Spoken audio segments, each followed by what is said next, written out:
Hey, friends and listeners of the Switch for Good podcast. Yep, that's you. I have some really exciting news. Dotsie and I have started a Switch for Good podcast Facebook group. We created it so we can build a community of fans that will help us improve the show and deliver on the topics that you want to learn more about. So we want to hear what your favorite content is, what you want more of, and what you want less of. And if you like the length of the show, Dotsie and I are always talking about the length of the show, right, Dotsie? Yes. We want to tailor our show around the needs and desires of our incredible listeners, almost 500,000 of you. And it's really simple to join. Just go to our Switch for Good Facebook page. That's Switch, the number 4, and then Good. And then click on groups. And there we are, the Switch for Good podcast chat. You can post directly in the group, share ideas, talk to other listeners, and connect with like-minded folks. So go, run, join our Facebook group and tell us what you want.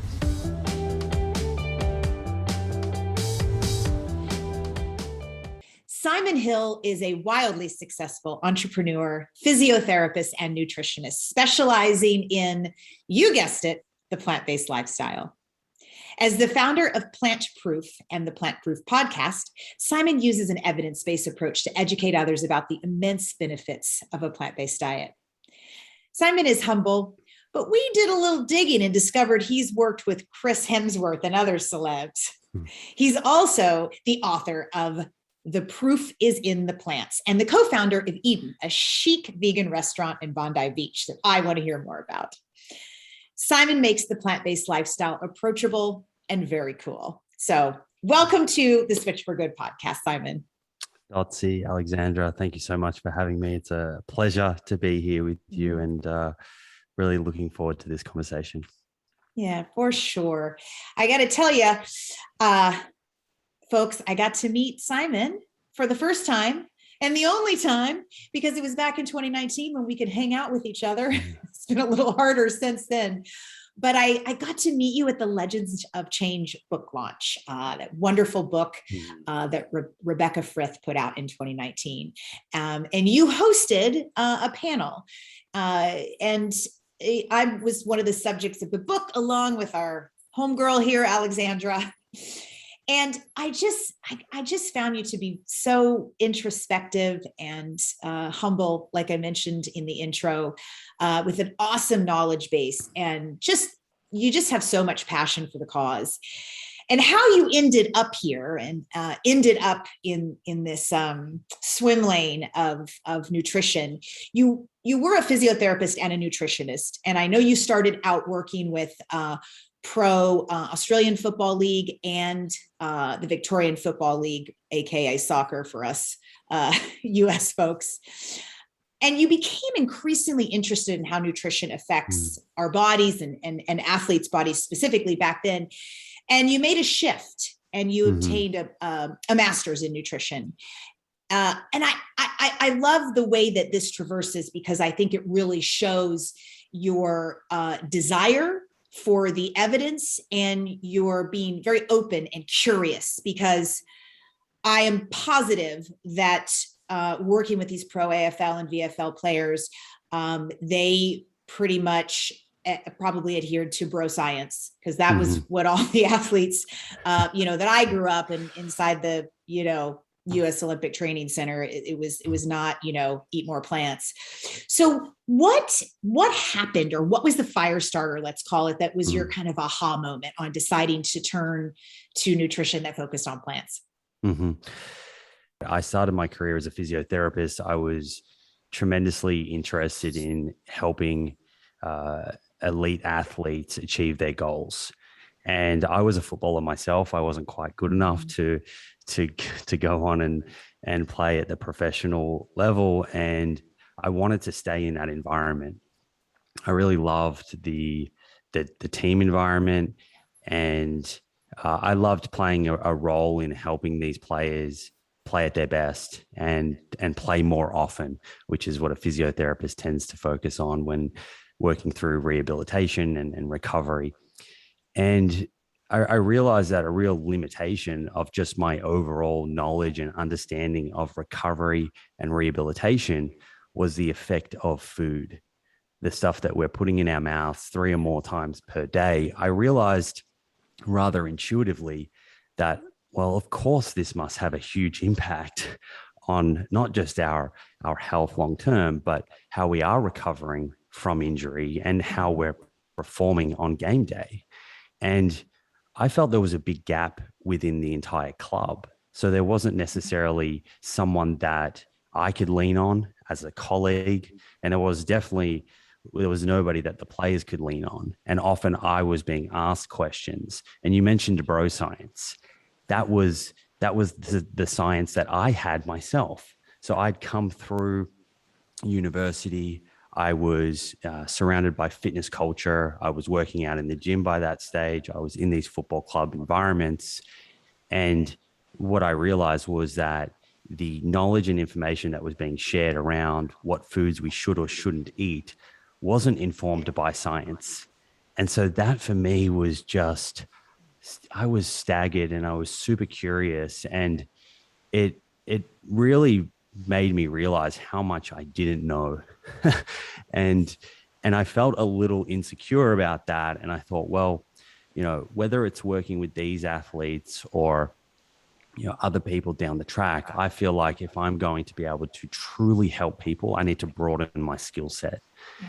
And so that was certainly a large part of the motivation for going back and doing a master's in nutrition science. But then on top of that, I also had this experience when I was a kid and I was 15 years old and I saw what loss of health looks like for the first time. So this is a rather sort of different setting to a sports club. This is, a day out with my dad. My dad's 41 years old. I'm the only person with him. And he has a heart attack in front of me. Mm-hmm. And this heart attack, it came out of nowhere. He developed chest pain and some pain in his shoulder. And he really went into a state of denial. And my dad is a professor. He studies risk factors for cardiovascular disease. He's a physiologist. And so he, wow, of all people, like he knew what was happening. And partly to protect me, but I think also this is quite a common sort of defense mechanism. The mind can play tricks, and you think that, well, if I downplay it, perhaps it will go away. And it's not how physiology works usually. And some hours passed, and it got to a point where he could no longer deny it. About 2 or 3 hours after those symptoms came on, and I ended up having to speak to the paramedic on the emergency line, and there was a helicopter flown out to get to my dad because we were very remote. And this was all happening at a very frantic sort of pace and a lot to digest for anyone, but particularly a 15-year-old who, hours earlier was having a normal Sunday afternoon with his dad, father-son bonding time. And your dad has no health issues. He's not taking any medications. He's not relying on that healthcare system. So it's all very, very unexpected. And they flew him to the hospital, and I followed. And long story short, the cardiologist came out, and by this time my mum and my brother, who were elsewhere, had met us at the hospital. They came out and said to us, your dad is very, very lucky. He's had a heart attack and we've saved his life. He'll be on medications for the remainder of his life. But that was of course, what we were most concerned with, just the fact that he was able to have a second chance. And we had a meeting the next day, and it was made clear to us that we had cardiovascular disease in our family. And my grandfather had also had a heart attack. And so the sort of outcome of that meeting was that my brother was 18, I was 15. Well, we'll shortly be adults, and this is something that we need to be screened for as we get older and keep a close eye on, because there is a strong genetic component to cardiovascular disease. And that's sort of where that conversation ended. But fast track, 10 odd years, and this is around that time where I'm feeling that I have a gap in my nutrition knowledge. I was also starting to learn that, while our genetics definitely can predispose us to certain chronic diseases, these diseases that we've normalized in our society, cardiovascular disease, type 2 diabetes, fatty liver disease, and Alzheimer's, dementia, etc., our lifestyles really do determine whether those genes are expressed or not. And that a lot of the time, really, these diseases are running in our families because our families are adopting the same lifestyles. Yeah. And so all of this information was starting to sort of coalesce. And I realized that nutrition was a big component of lifestyle. I wanted to better help athletes. And I thought, well, there's only one way to really understand what we should be eating, because I did look to the media and I did look online, and I was just as confused as everyone else. There's people shouting from all different directions. So I thought, well, my undergraduate degree was a science degree. I had some training in understanding how to read literature, but it certainly was not at a level where I could make sense of nutrition science. And I wanted to build on those skills to try and better make sense of things, and then be able to make better decisions myself, help my family. And then ultimately that led to sharing some of this information as well.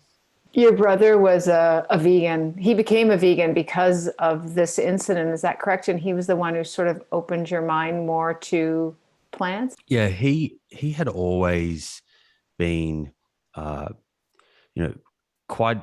quite careful, I would say, in terms of, he was always thinking in the back of his mind that, and he's a little bit older than me. And, again, my dad was only 41. So as my brother was sort of getting towards 30, he was starting to think about having kids, and was thinking, well, I'm not far away from when my dad had a heart attack. So he was starting to do some of his own research. And my brother, he's a sales background, a great salesman, but he's not from a field of science. So he wasn't necessarily trawling through the literature, but he had come across some information from the likes of Dan Buettner, who I know that you guys are friends with. And he had read Rich Roll's book, and he was inspired to change the way that he was eating. Mm-hmm. And that was very much motivated by the information he had come across related to food and cardiovascular disease. And so he had gone through a transition period. It wasn't that he was necessarily kind of vegan overnight, anything like that. But I think he adopted a pescatarian diet for a few months. And then he actually ended up coming and staying with me, and had phoned me up about a week or so before he came up, saying that he was no longer eating fish. And that week was it was an eye opener for me. So going back to what we were talking about earlier, the fact that I was in this fitness culture and football club sort of environment, my diet was extremely rich in red meat. Mm-hmm. There was very little plant diversity. Really, the only thing that I was concerned by was protein. And that was pretty much all anyone at the football club was concerned with.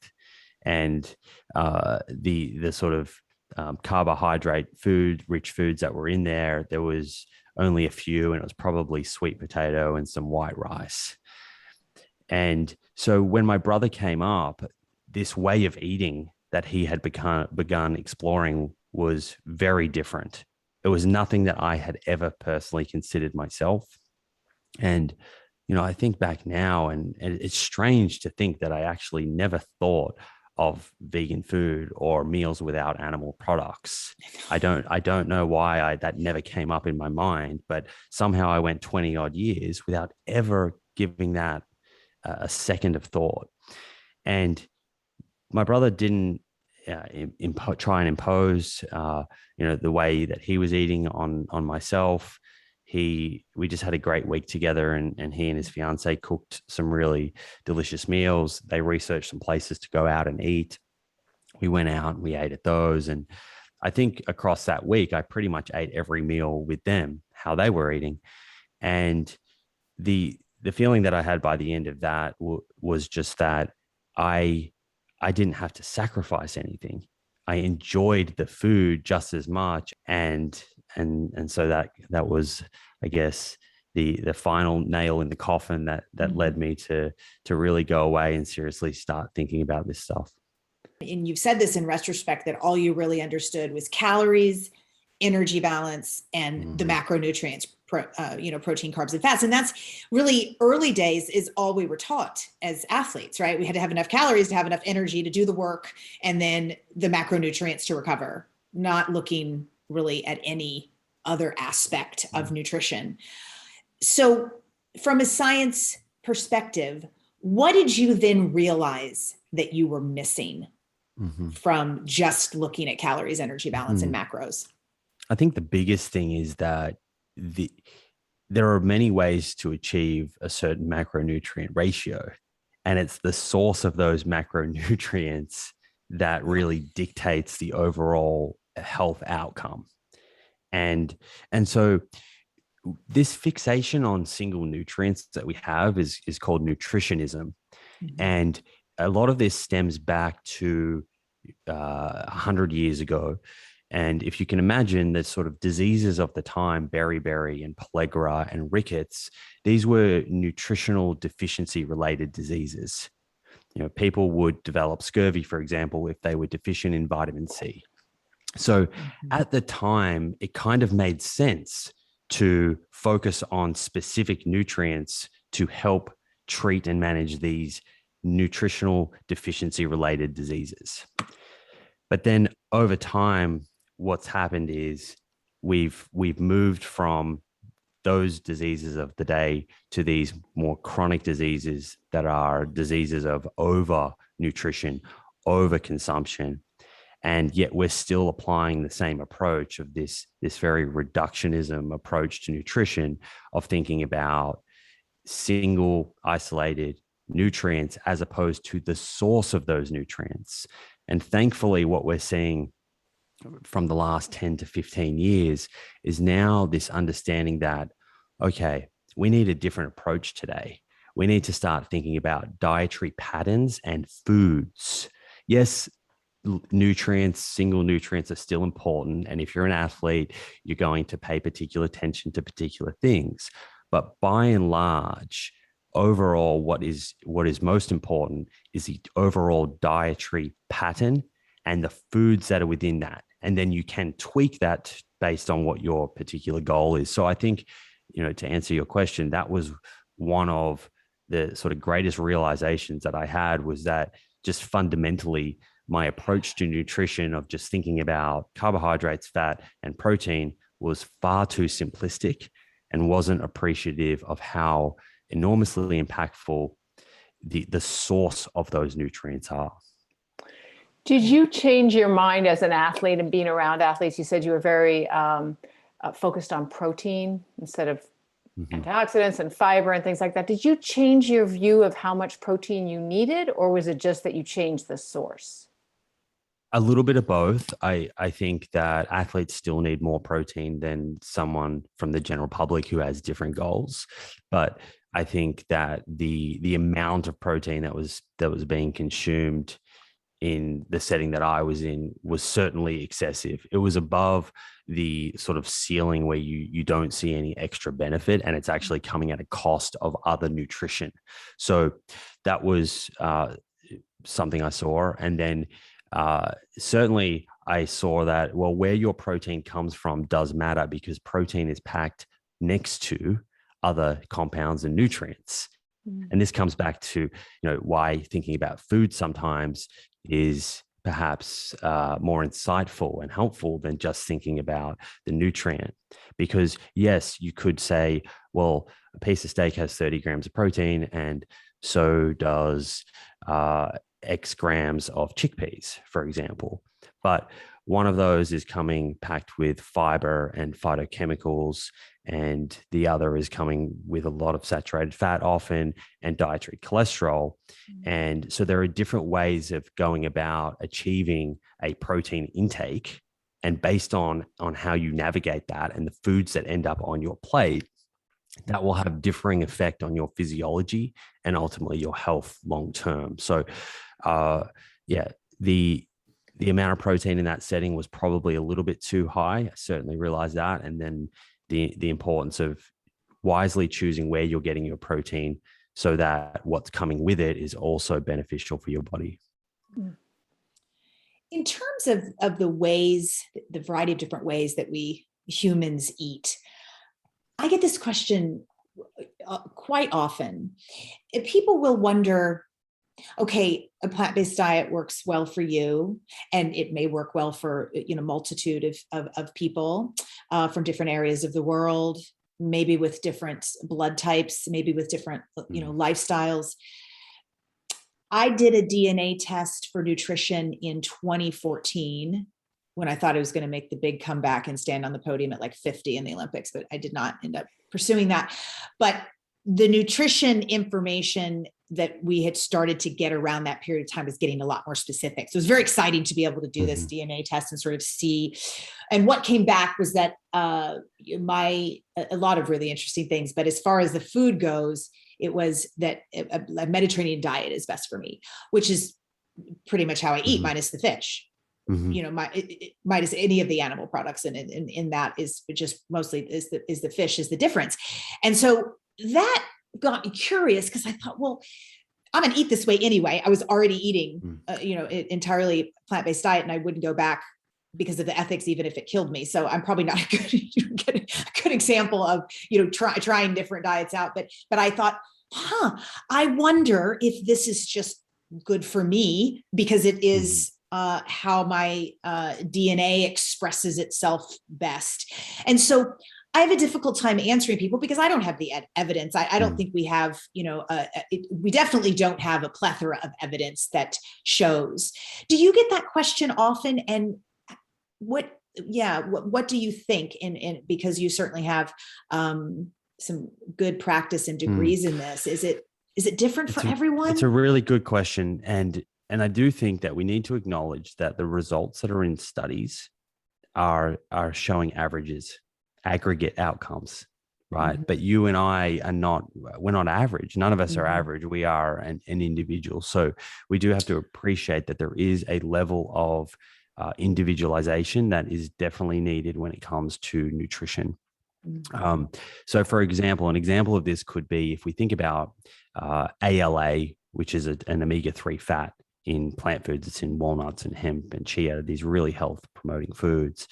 And we know that DHA and EPA is found in algae, microalgae, or also in seafood. It's in fatty fish. And there's been this great debate for a long time about, if you're not eating fish, do you need to supplement with an algae oil, or can you get enough conversion, because the body will convert the ALA from the chia and the hemp and the flax into DHA and EPA. And there's this big debate that exists now. It's not. And the debate is what? That some people can't do that? Yes. So the debate is, okay, say you choose to adopt a diet without fish. And this could be a vegan, but it also could be there's many people in the general public that do not eat fish, so it really applies to a lot of people. And the question is, if you just have, say, a couple tablespoons of chia seeds or flax per day, will your body convert that ALA into enough DHA and EPA? And some people say yes, and others will say no, or we don't know, and you should, as an insurance policy, take an algae oil supplement, which is certainly an option, and that's what I do myself. But I've read the literature on this, and where I think this gets incredibly confusing is that the ALA that you convert to DHA and EPA is highly variable between people based on genetics. So it depends probably on your lineage. So if you were, say, someone whose ancestors ate a lot of fish, right, then genetically you may not convert very well ALA to DHA EPA because your lineage didn't need to. They were eating a lot of fish that has. So it hasn't learned to, basically. So it hasn't had to adapt. Whereas if you're from a lineage of people that ate very little seafood, then the body likely upregulated as an adaptive response, ALA to DHA EPA conversion, and therefore you might be a really good converter. So this is where we get into a bit of gray territory, and sometimes people don't like exploring this, but I think it's useful because if we want to help people get better results, it's good to talk about this stuff, because there is an omega-3 index test that you can do. So you can request this test, and it may not be available at a sort of standard laboratory, but if you Google it, you'll find somewhere in your local area that can do it. And really, you want that sort of up above 5%. 5, 6, 7, 8% is the kind of omega-3 index level that you'll see in healthy populations like the Japanese. If it's down below 4%, then and you're eating enough of that chia and flax, then that might be saying, hey, you're not a great converter. You should really consider an algae oil supplement, which is now widely available. So that's probably a long way to answer your question, but I do believe there is some individualization that is required. And some of that is to do with our human genetics, and some of that will be to do with our microbiome as well. It's the same, really. The explanation with lactose intolerance, right? That my folks and back in Scotland have been milking cows the longest. I've got the genetic mutation that allows me to keep that lactase enzyme on and digest the lactose, and then, other populations who haven't. And that's so crazy, because I think I must be a great converter, because it's there's like almost no fish eating in my family as long as I can look back, at least to my great grandparents. And my husband's part Filipino, and a ton, and his were really low. So I think maybe he's taking some of it. He's not a good converter. So that is really a fun conversation and great intel. Are there some people who do better on meat, or is it that they need to maybe just get those nutrients from other sources that are cruelty-free, better for the environment, and don't come packaged with so much bad things?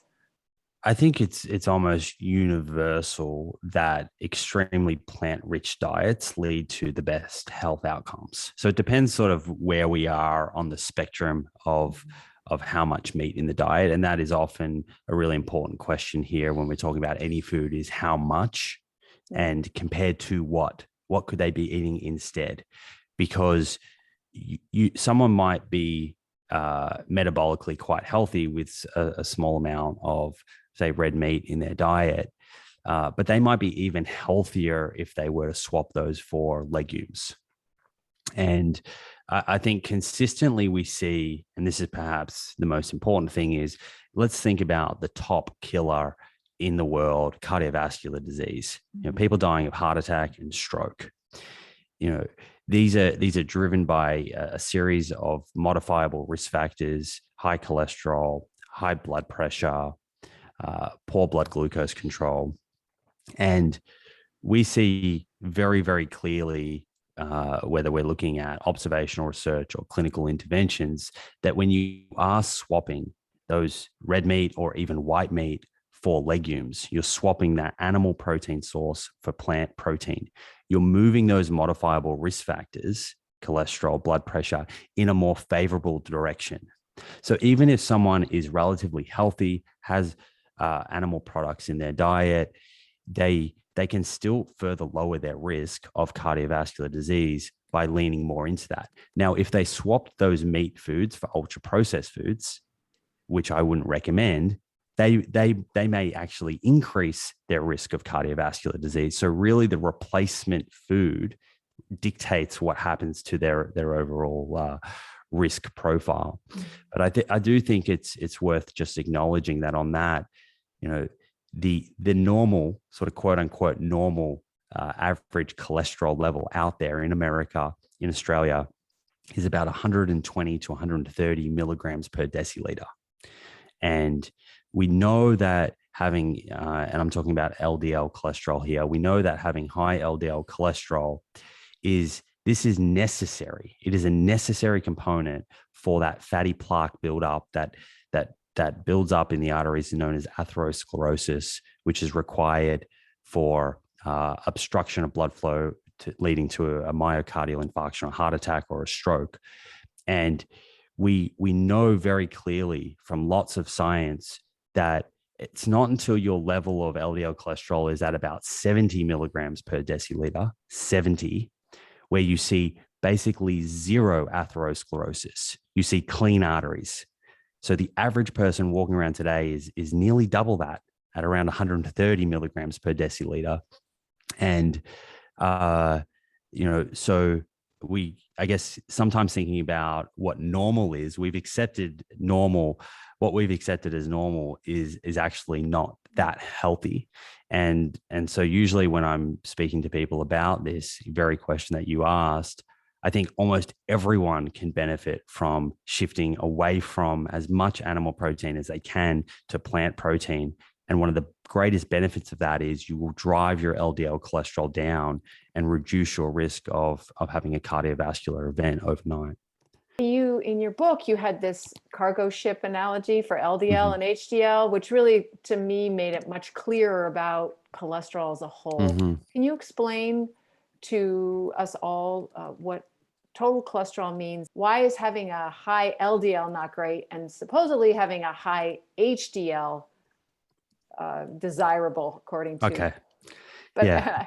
let's see if we can unpack this, because this can go into the weeds. So I guess where I usually like to start here is that fats in our body are hydrophobic. They can't actually dissolve into water or into our blood. And so they need to be transported by something in our blood.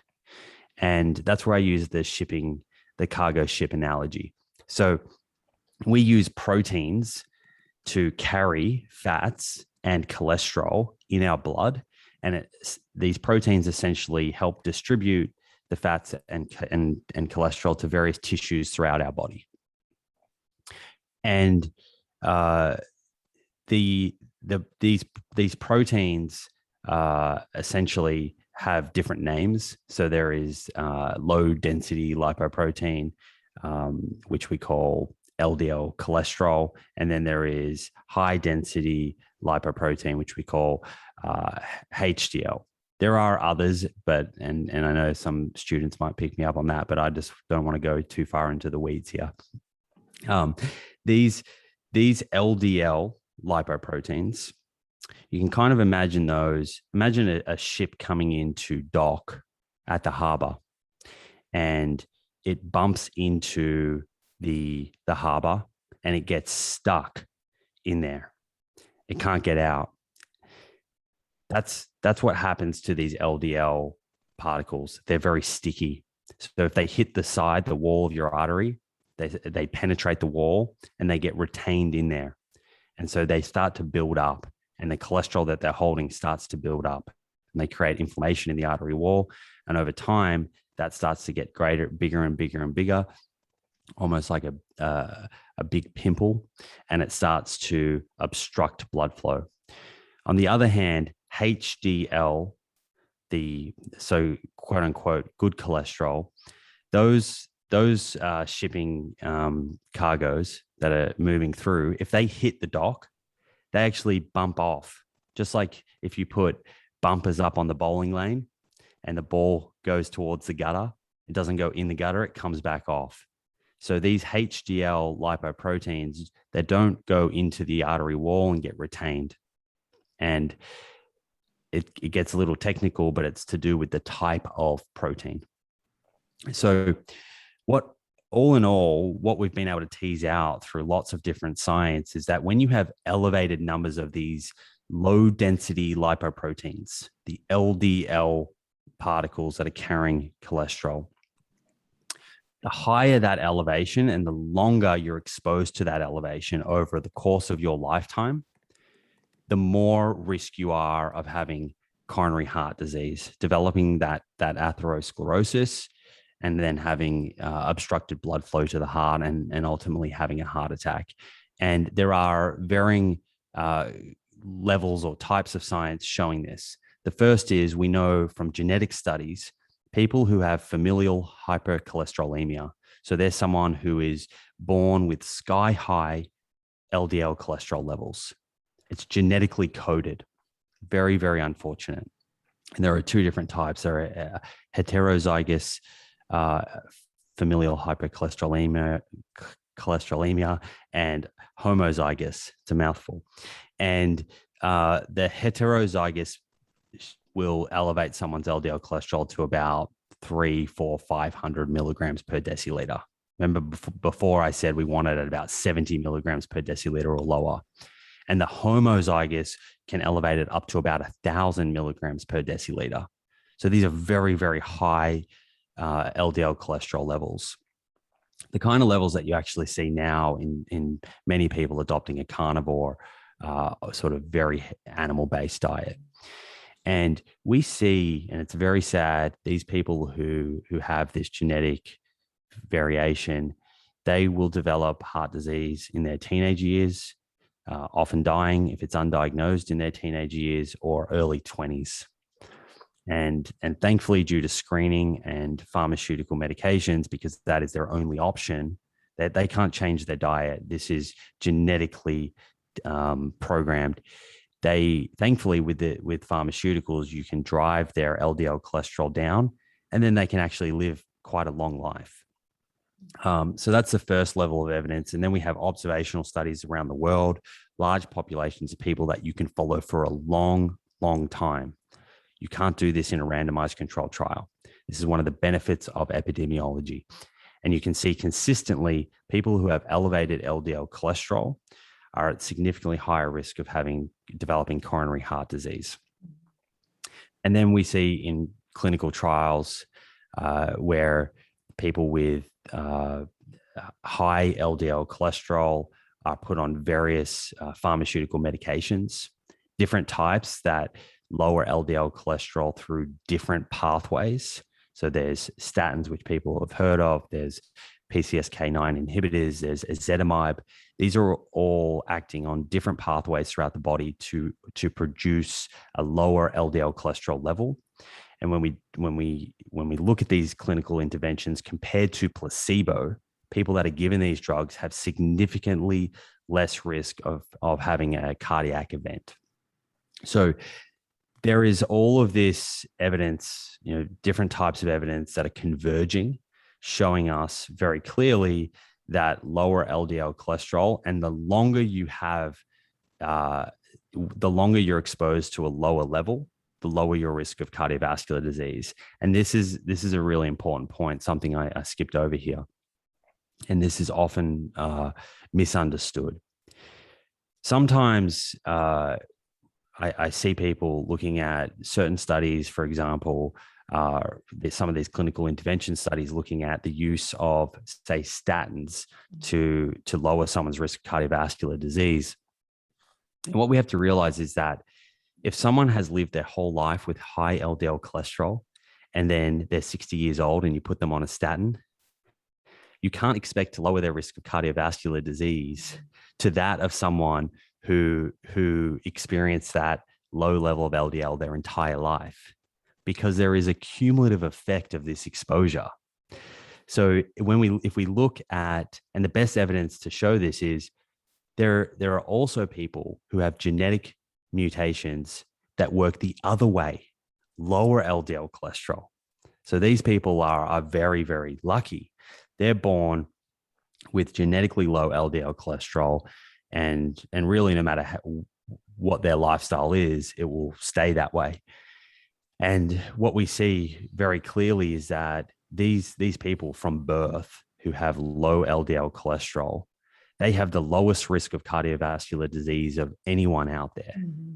And the greater the magnitude, because there are over 50 different genetic variants that can lower LDL cholesterol, and they all lower at slightly different amounts, right?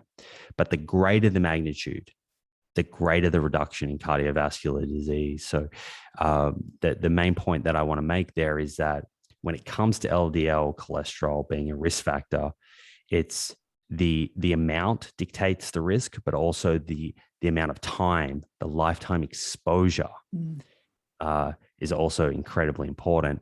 And then you mentioned HDL. So HDL is very interesting, and it's considered the good cholesterol because it, as I said, it doesn't get retained and stuck in the artery wall. And in fact, it helps clear cholesterol from the blood and takes it back to the liver. And for a long time, the sort of prevailing thought about HDL was that the higher the better. And this was not a sort of misinterpretation of the data or anything like that. It was based on the science of the time. There was large observational studies, and those large observational studies did show an association. People with higher HDL had lower risk of cardiovascular disease. But as science has progressed and we've been able to look at more tightly controlled studies, we see two things.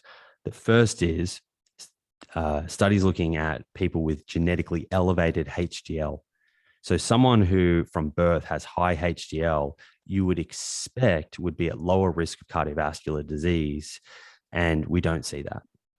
And then the second thing that we've been able to see over the last 10 years is lots of different randomized controlled trials with pharmaceutical drugs. Because of course, when that observation came out, pharmaceutical companies thought, wow, maybe we can create a drug and jack HDL up and that will help people. And they failed. And so the sort of understanding now is that there are many questions that remain unanswered when it comes to HDL, but it seems that what's more important than the absolute amount is actually how HDL is functioning. And for this reason, now if you look at the cardiology guidelines, and any cardiologist who is using evidence-based medicine will say that any calculation or ratio now that involves HDL is actually most likely an inaccurate measure of cardiovascular disease risk. And in fact, the best test that someone can do to see their risk of cardiovascular disease from a lipid point of view is testing LDL cholesterol directly, or a more specific test that's come out in the last 5 or 10 years. It's much more available, called ApoB. If someone can order that, that's the very best test they can order to see their risk profile based on their lipids. Or the next best is what's called non-HDL, which essentially measures everything else other than HDL. So hopefully that's a little bit of a clear summary. Yeah, you're traversing the issues with, like you said, our number one killer, heart disease, and how it develops and what the aspects are of it that create it. It's certainly our number one killer. Took 690,000 lives in 2020. And it's predominantly, I've had 3 PhDs tell me that it's about 80 to 85% a food-borne illness. Yet people still think they need meat, which is full of saturated fat. And so where does all this confusion come from? I think you're very eloquent about it. You say there's 3 reasons, and I would love for you to dive into these: our rigid food environment, our hijacked healthcare system, and our for-profit nutrition culture, which is certainly a massive issue we have here in the United States with our, main food corporations, the meat and dairy industry, being paid by our government $40 billion a year. That's the dairy industry alone. So yeah, expound on that, this Sure. terrible confusion. Yeah, I'm glad that you added that in there about saturated fat raising LDL cholesterol. I'm sure you've covered that before, because that kind of ties a loop in that story.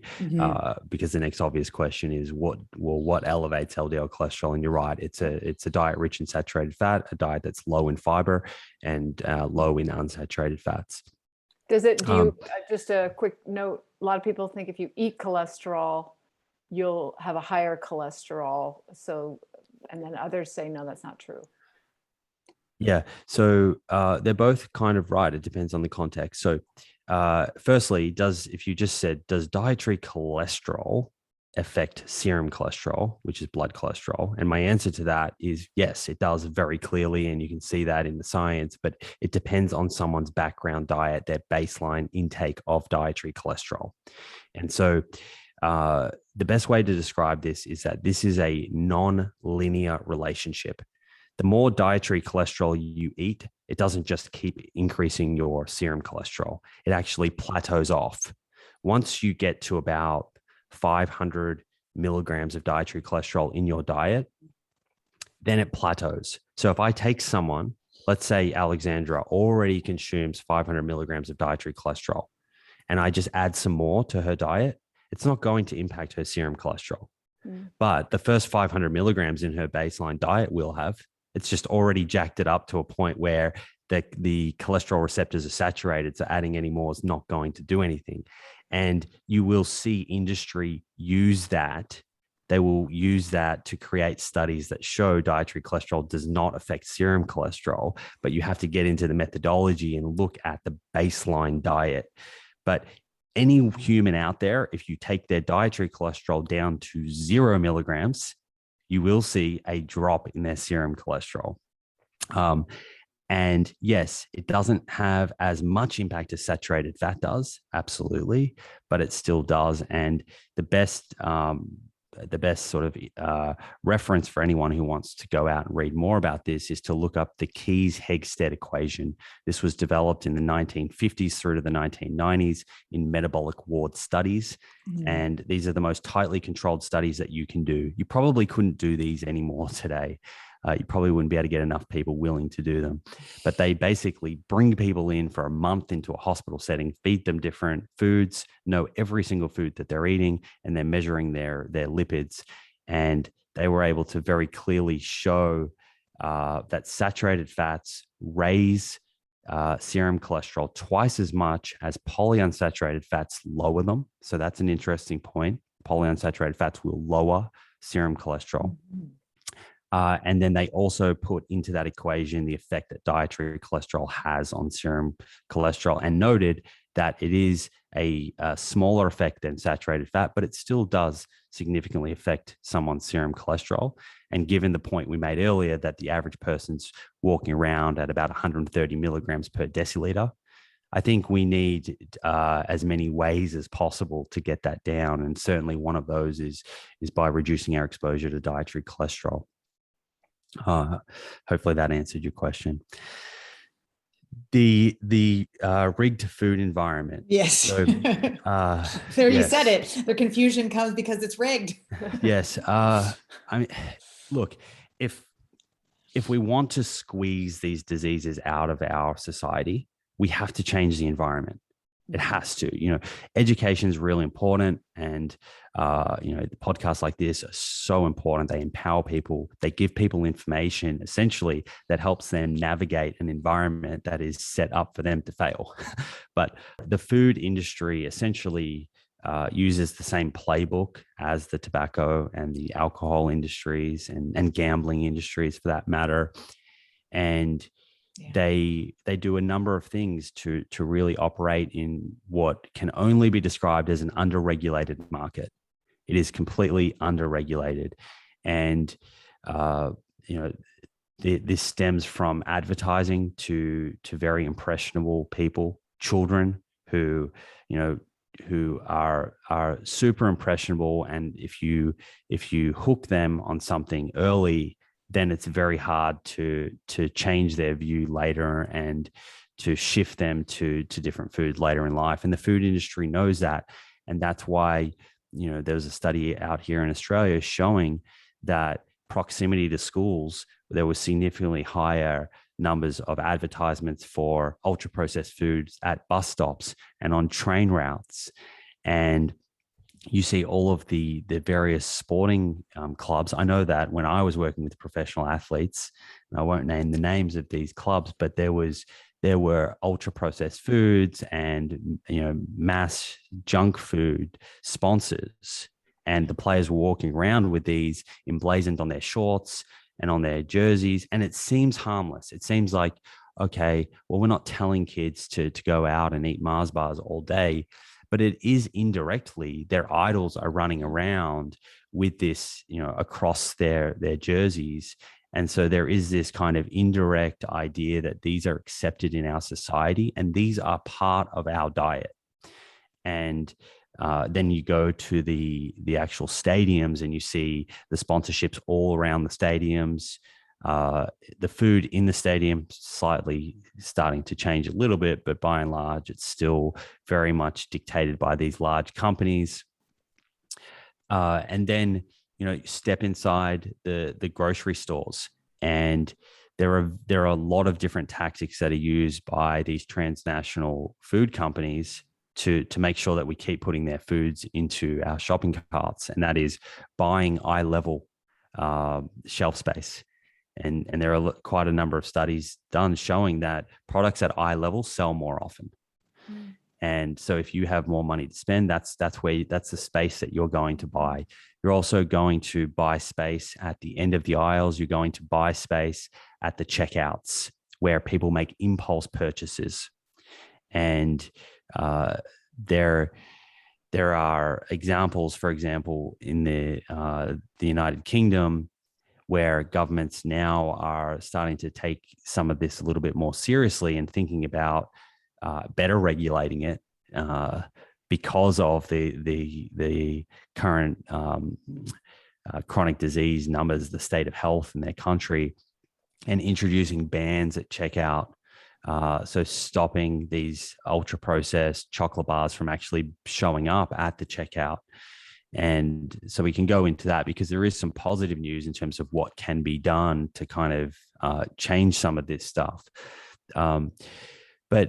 But by and large, what's happened is we've constructed this food environment where the quick and convenient and affordable option, and sort of ticking all three of those boxes, is the not so healthy option.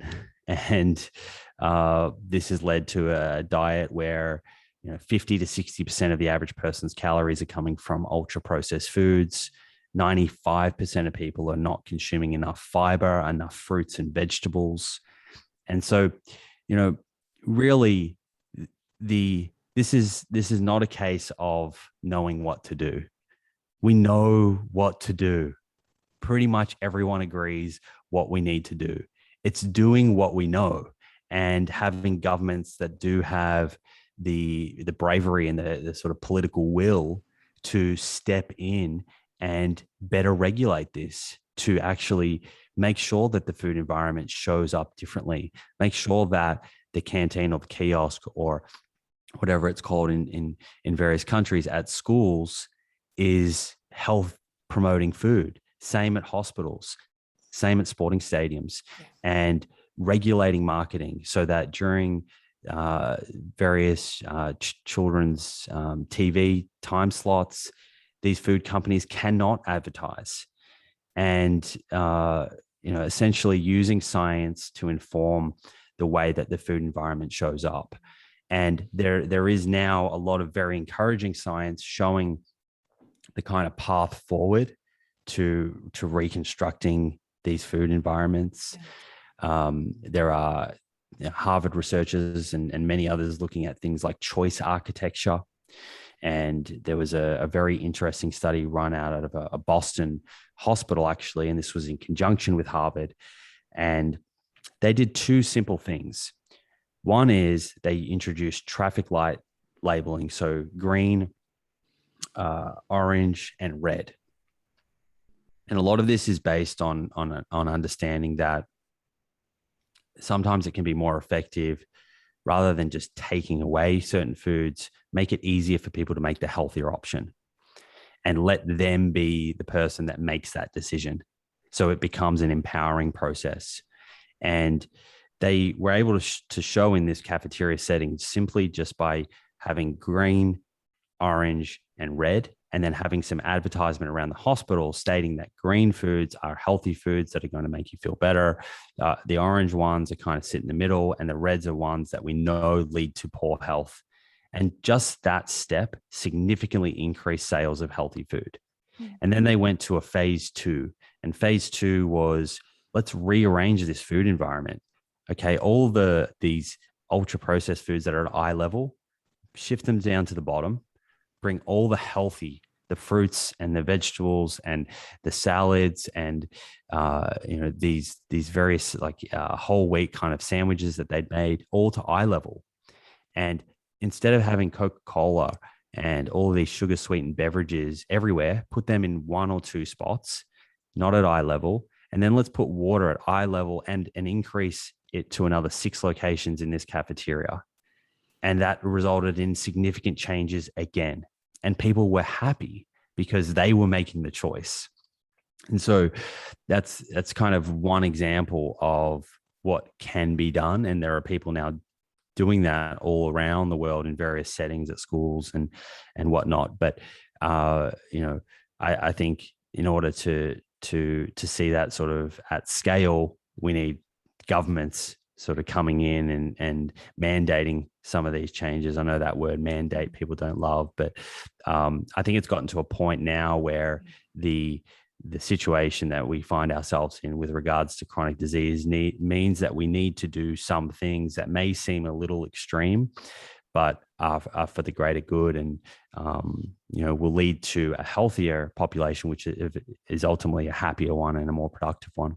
We are in the process of working really hard to get a choice in school for American school children, all 51 million of them, to have a choice of soy milk and not just have to take a cow's milk, right? It's making so many of them sick, and have had a variety of different conversations with Congress members who it has all been positive. But their one question, I mean, you can see in their eyes the fear of the dairy industry. Their one question is, but you're not asking for milk to be taken out, because then there goes their 50% of their paycheck.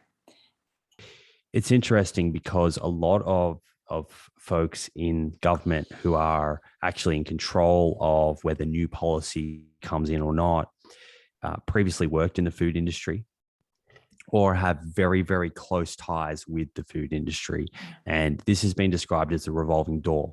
And it's where you see people moving between high positions in the food industry to the government, back and forth. And there are now countries around the world that are actually putting in a cooling off period. And so they're saying, okay, well, if you're in government, you can't just hop from the government into the food industry, because what was happening was the politicians would either stop policy or bring in policy that was favorable for the food industry on the basis of then getting a position in the food industry. And you can see how that's actually, that's not acting in the best interest of the public, which is what the government should be doing, right?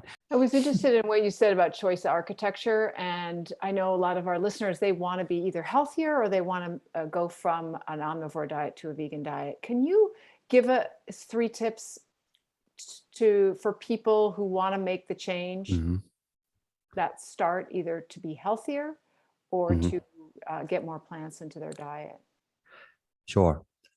First one, and the most obvious one that I love to start with, is to think about milk, because I think this is probably the easiest one, and it's certainly getting easier. We didn't tell him to say this. And the reason this is the easiest is because it has the least effect in terms of your lifestyle giving something up. You can swap out the cow's milk for any number of plant-based milks. Find one that you like the taste of, that works in your oats or in your smoothie or in your milk. And it might be a different one for your coffee than what it is for your porridge. But I'm almost certain there are so many options out there now. You will find one that you like. And if it tastes a little different in the first week or so than dairy, I expect it to. You're used to dairy milk, but I'm sure that after about 2, 3, 4 weeks, it will become your new normal, and you'll love it and you'll feel better for it. And I do like people to think about what's in the plant-based milks, particularly if they're wanting a like for like swap, then soy milk can be great from a protein point of view. There are some other really nice plant-based milks that have come out that are high protein as well, like Ripple in the United States, I think are doing pretty good stuff. And then if you wanted to go an extra layer, I think it's useful to look at calcium and look for one that is fortified with calcium. Most of them are now, which is great. And you can find brands now that also have a little bit of vitamin B12 and vitamin D in them. So those are quite good options as well. So I would start with plant-based milk. I think that's going to be the easiest swap for all of us to make.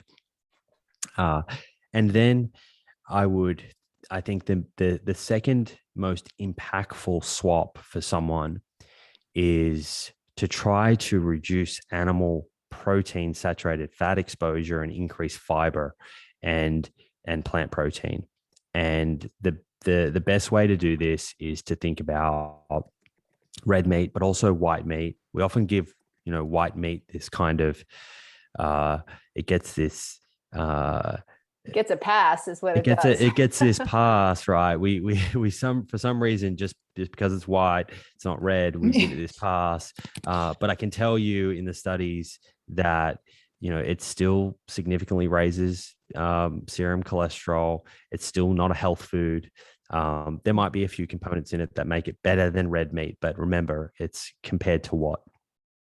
And ultimately, if you can swap the red and white meat, start to reduce that for more legumes. And that can be black beans or chickpeas or lentils or tofu or tempeh, foods like that.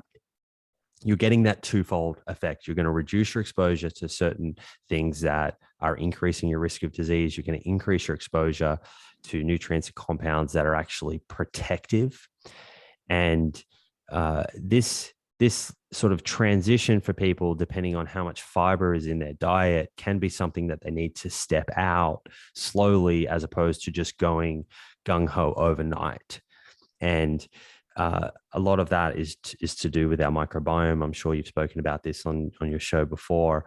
But in kind of simple terms, if you were not someone who was going to the gym and lifting weights, and you hadn't done that before, and you walked into the gym and you just started lifting a lot of heavy weights, you're likely to get injured, or at least very, very sore for a long period of time. And someone who isn't getting advice might leave the gym in the next few days and think that the gym's not for them. And we all know that's not the case. It's just that they went in there, they did too much, and that the gym is actually very healthy and can help someone improve their health and become strong and become healthier in the long run.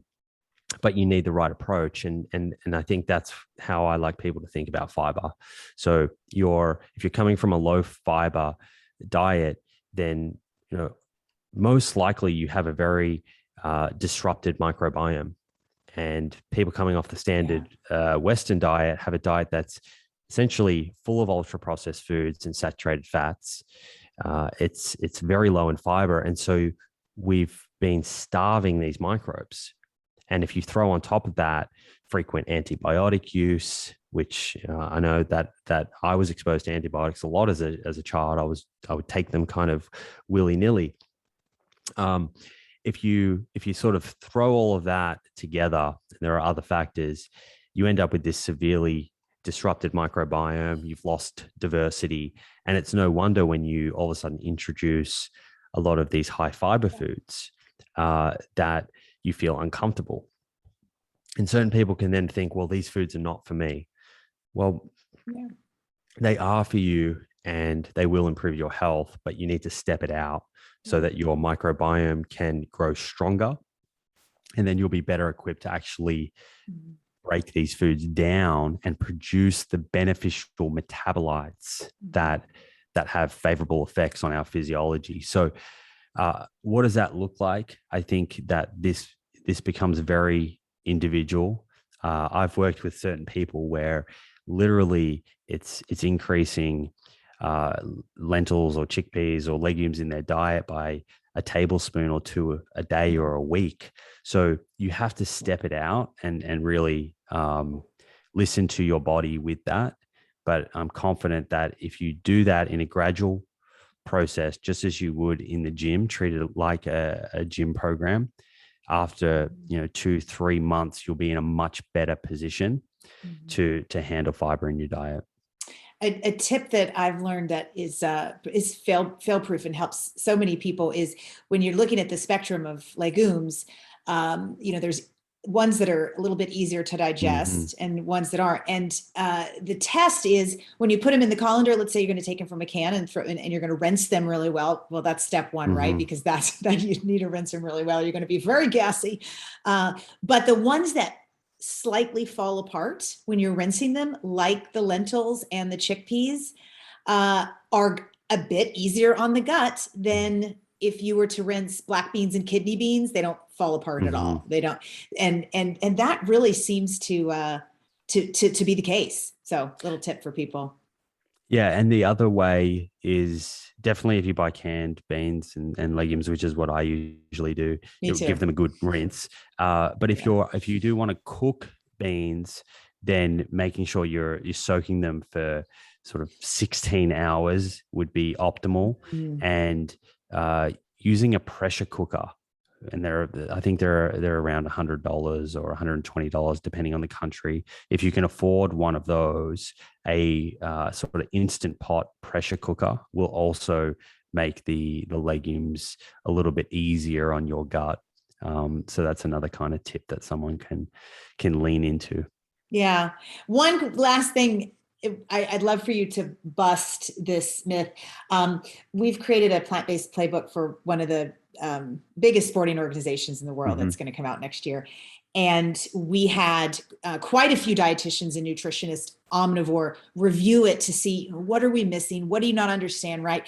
And one of them just went bananas on lectins, which is the typical comment, and from what I understand is, they're in raw beans, but no one eats raw beans because it would kill you if you ate raw beans. So the lectins are cooked off, which is just so obvious. So why are people confused about that? Or are they, purposely acting confused on it because it's the one thing they can say about beans? Sure. And just quickly, I know that Alexandra asked for 3 tips, and brevity's not my strength. So I think I waffled and only gave you 2. Do you just get 2? The third one very quickly would be to use a lot of herbs and spices. They can be fresh or dried, and that's going to bring flavor to your food, but they're also super rich in polyphenols, which is great for your microbiome. They act as prebiotics, just like prebiotic fiber. So your question about lectins, I get this one a lot. Yeah. There's a fellow that wrote a book about this and has caused quite a stir, it seems. Right. And I didn't read the book. It's called The Plant Paradox, but in it, he tells a story of people in Japan dying from eating beans. But the truth was, it was some fad diet that told them to shave the uncooked beans and eat those, right, Simon? Yeah, it's a wacky study. I'm not sure that there's anything we can really take from that study that applies to someone eating cooked beans or canned beans. But, I guess, and I have never met this guy, but I think just from the outset, I was a little skeptical when I saw that the book was creating fear over lectins, which are in legumes, a key part of a hallmark food in the diets of the longest living people in the world. But then at the same time, there was a lectin shield supplement being sold by the author as well. So that's always enough to raise some alarm bells, I think, if you're sort of generating a problem that seems a bit wacky and then you have the solution. I think we should maybe take a breath and look at what the data says. And, a lot of this comes down to any compound can be poisonous at a certain level. And so the dose makes the poison. We hear that all the time, right? And I like to think about oxygen here. I think this is a really instructive way of thinking about this. We would agree, I think most of us would agree, that oxygen is healthy and it helps us sustain life, and we need it. And the oxygen in air that we breathe in is about 26%. I need to look this up. I think the concentration is 26% oxygen. It's either 26 or 22%. And at that level, oxygen is health promoting. But if I was to give you pure oxygen, 100% oxygen, for long enough, you would pass out and then eventually die. And so would we say that oxygen is toxic and we should be scared of it? No, we would say that, in the air that we breathe, our exposure to oxygen is at a perfectly healthy level that we require, and it helps promote health. And so this applies to many, many things in nutrition. It's so important. And we could go down huge rabbit holes. This is another reason why people scare people off of soy from rat studies where rats are exposed to isoflavones at levels that humans would never be exposed to. But then when we look at the lectin story, so aside from a couple of human studies, like the one that you pointed to, or other studies where people have been fed dried raw beans that aren't cooked, there's no human health outcome data to suggest that lectin-rich foods promote poor health in humans. All of the data that is in that book and what he points to is mechanistic stuff under a microscope in a petri dish. And one of the problems at this level of science is two things. One is that it's outside of the body. And so it doesn't always perfectly represent what happens in the body. Usually this level of science is considered hypothesis generating at best. Rarely would you look at the results of a study under a microscope and then give public health recommendations. Right. That's not what we do. We usually go under the microscope and then go, oh, that's fascinating. Let's have a look at epidemiology. What's happening when people are exposed to that in real life? Oh, that's interesting. Maybe we should study that in a clinical intervention and in humans. And so there are these gross over extrapolations from this mechanistic level of science, creating this fear about lectins. But if we do look at observational studies, or we look at clinical interventions where people are eating foods that do contain lectins, and you're right, after you cook them, you remove some of the lectins, but they still do contain some. We see great health outcomes. And I think this is the clincher for me. If you go down, and if we were just to say, okay, let's just disregard all of the human health data that exists, the fact that the longest living people in the world eat lots of legumes. Let's just pretend that we didn't see that. It doesn't exist. And just look at that under the microscope. There is so many more studies under the microscope showing that lectins are protective than lectins are harmful. So to go to that level of science and then just choose the few that show harm under the microscope, that is what we would call cherry picking. And it's dangerous because it takes us away from where the truth more likely lies. And then people get caught up in the middle of this and they remove healthy foods like legumes from their diet. And the net result of that is they have to eat something instead. So they eat more meat. And then that has negative effects on their health. So, it is laughable and it's a joke, but at the same time, there's a serious side to this, and there's consequences of people getting caught in the middle who don't have the sort of nutritional literacy and the time. And I don't believe everyone should have that need to have that level of nutritional literacy. Right. And then, they end up fearing these foods and as a result, making unhealthy food choices. Yeah.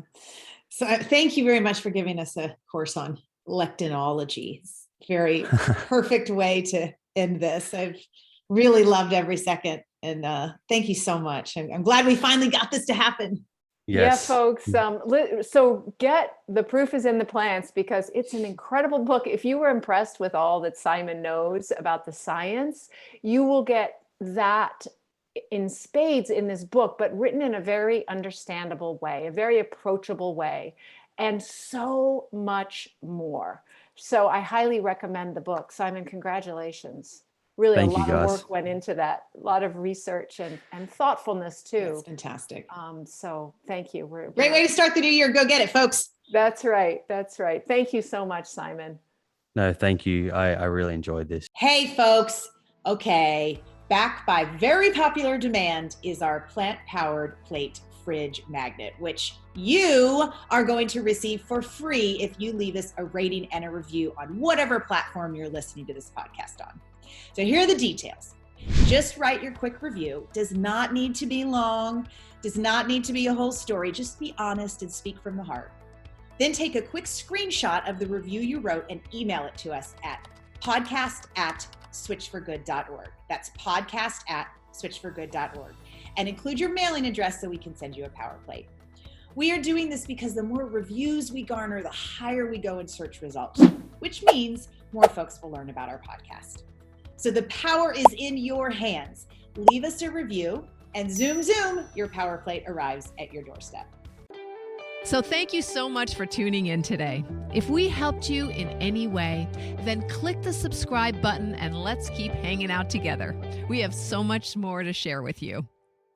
And if you need more information on actually making the switch for good, please visit us at switchforgood.org for loads of info. And you can subscribe to our mailing list where you will receive all sorts of super cool gifts, discount codes to our very fave dairy-free products, and a lifetime of powerful health tips.